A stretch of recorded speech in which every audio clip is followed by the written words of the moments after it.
Hello everyone, welcome to Andhra home cooking channel. ఇవాల్టి మన recipe వచ్చేసేసి రసం అండి. చాలా సింపుల్ మెథడ్లో ఈజీగా ఎలా చేసుకోవాలో నేను మీకు చూపిస్తాను. ఇది నేను మా అమ్మ మా అక్క చేస్తుంటే చూసి నేర్చుకొని చేస్తున్నానండి.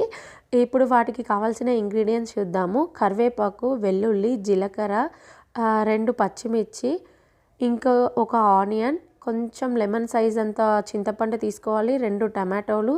ఇక్కడ నేను పచ్చి కొబ్బరి తీసుకుంటున్నాను, కొంచెం ఎండు కొబ్బరి ఉన్నా తీసుకోవచ్చు, ఆప్షనల్ అండి. ఏది మనకు అవైలబుల్గా ఉంటే అది తీసుకుందాం. ఇప్పుడు వీటిని ఒక చిన్న మిక్సీ జార్లో వేసుకొని మెత్తగా పేస్ట్ చేసుకోవాలి. ఇప్పుడు చిన్న జార్లో తీసుకుంటే సరిపోతుంది. ఇక్కడ నేను ఒక 5-6 మిరియాలు తీసుకుంటున్నాను. నేను ఇందాక చూపించడం మర్చిపోయాను, అందుకే ఇప్పుడు చూపిస్తున్నానండి.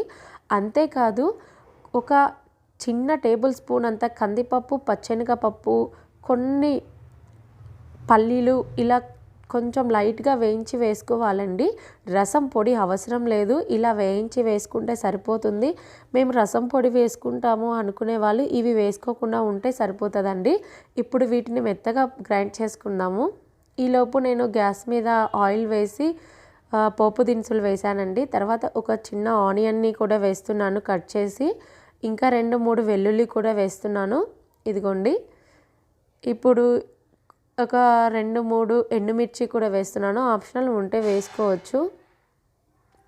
కొంచెం కరివేపాకు కూడా వేసుకుందాం. ఇప్పుడు ఇవి ఇలా ఫ్రై అయ్యేలోపు నేను ఇందాక చెప్పిన ఇంగ్రీడియంట్స్ అన్నీ మెత్తగా పేస్ట్ చేసుకుందామండి. పేస్ట్ చేసుకొని చూపిస్తాను, చూడండి ఒక్కసారి.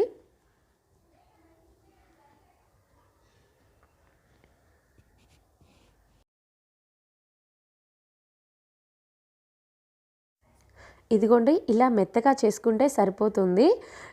ఇంకా వాటర్ ఏం పోయాల్సిన అవసరం లేదు. ఎందుకు అంటారా, ఇప్పుడు మనము మిక్సీ పట్టేటప్పుడు టమాటాలో ఉన్న వాటర్ సరిపోతుంది. ఇప్పుడు తాలింపులో వేసేసుకుంటున్నానండి. ఇక్కడ నేను వాటర్ అయితే ఈ గిన్నె నిండా తీసుకుంటున్నాను. ఎందుకు అంటే రసము మనకి పల్చగా ఉంటేనే చాలా బాగుంటుందండి. ఇట్లా గిన్నె నిండా పోసుకుంటున్నానండి. మనం వేసుకునే పేస్ట్ని బట్టి మనం వాటర్ పోసుకుంటే సరిపోతుంది. ఇట్లా వాటర్ పోసుకోవాలి. మనకి ఎప్పుడైనా జలుబు దగ్గు బాగా చేసినప్పుడు, అది కాకుండా ఈ వింటర్ సీజన్లో ఇలా వేడివేడిగా రసం పెట్టుకొని వేడివేడి అన్నంలో కనుక తింటే చాలా బాగుంటుందండి. మన గొంతుకు కూడా ఉట్టి రసమే తాగాలి అనిపిస్తుంది. ఇద్దండి, ఇలా పల్చగా చేసుకుంటే సరిపోతుంది. ఇప్పుడు నేను కొంచెం ఒక 1/2 స్పూన్ పసుపు వేస్తున్నాను. ఇదిగోండి. ఇంకా కారం అయితే అవసరం లేదు, ఎందుకంటే మనం మిరియాలు, పచ్చిమిర్చి, ఎండుమిర్చి వేస్తున్నాం కదా, ఆ కారం సరిపోతుంది. సరిపడినంత సాల్ట్ వేసుకుందాం. ఇక్కడ నేను కల్లుప్పు తీసుకుంటున్నాను. సాల్ట్ అయితే 1.5 స్పూన్ సరిపోతుందండి. ఇప్పుడు వీటిని బాగా మరగనివ్వాలి. ఇవైతే 2-3 డేస్ ఖచ్చితంగా బాగుంటాయండి, ఎందుకంటే రసం ఒక్కరోజే తినేవి ఏం కావు. 2-3 డేస్ మనం ఫ్రిడ్జ్లో పెట్టుకొని తినేటప్పుడు వెయిట్ చేసుకొని తింటే సరిపోతుంది. ఇద్దండి, ఇప్పుడు బాగా తెల్లనివ్వాలి. ఇప్పుడు నేను కొంచెం ధనియాల పొడి వేస్తున్నాను. మనం మిక్సీ వేసుకునేటప్పుడే ధనియాలు ఉంటే ధనియాలు వేసుకోవచ్చు, లేదంటే ఇట్లాగా ధనియాల పొడి వేసుకుంటే సరిపోతుంది. ఒక్కసారి తిప్పుదామండి. ఇలా తిప్పినాక సిమ్లో పెట్టేసి మూత పెట్టేసేసి ఒక 10-15 మినిట్స్ బాగా వేడి అవ్వనివ్వాలి. ఇట్లా మరగాలండి. ఇట్లా మరిగితే సరిపోతుంది. ఉట్టి రసమే తినలేము కాబట్టి నేను వీటికి కాంబినేషన్గా లేడీ ఫింగర్ ఫ్రై చేసేసాను.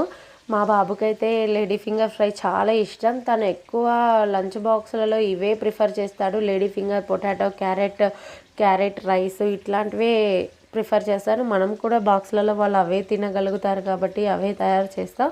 కొంచెం కొత్తిమీర కూడా వేసేసానండి నేను. ఇద్దండి, ఇట్లా ఒక 10 మినిట్స్ మరగనిచ్చాను. తర్వాత మనం గ్యాస్ ఆఫ్ చేసుకుంటే సరిపోతుంది. ఇదిగోండి, ఇప్పుడు నేను మీకు బెండకాయ ఫ్రై కూడా చూపిస్తాను.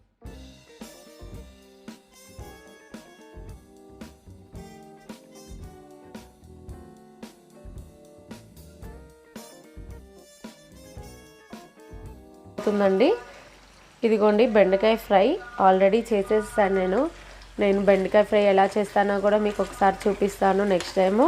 ఇప్పుడు చూసారు కదా, ఇలా మరగనిచ్చేసేసి గ్యాస్ ఆఫ్ చేసుకోవాలండి. చాలా సింపుల్ మెథడ్ అండి. ఇదండి ఇవాల్టి రెసిపీ వచ్చేసేసి చాలా సింపుల్ ప్రాసెస్లో రసం ఎలా చేయాలో నేను మీకు చూపించాను. మరొక కొత్త రెసిపీతో మీ ముందుకు వస్తాను. Thank you for watching. Please subscribe my channel.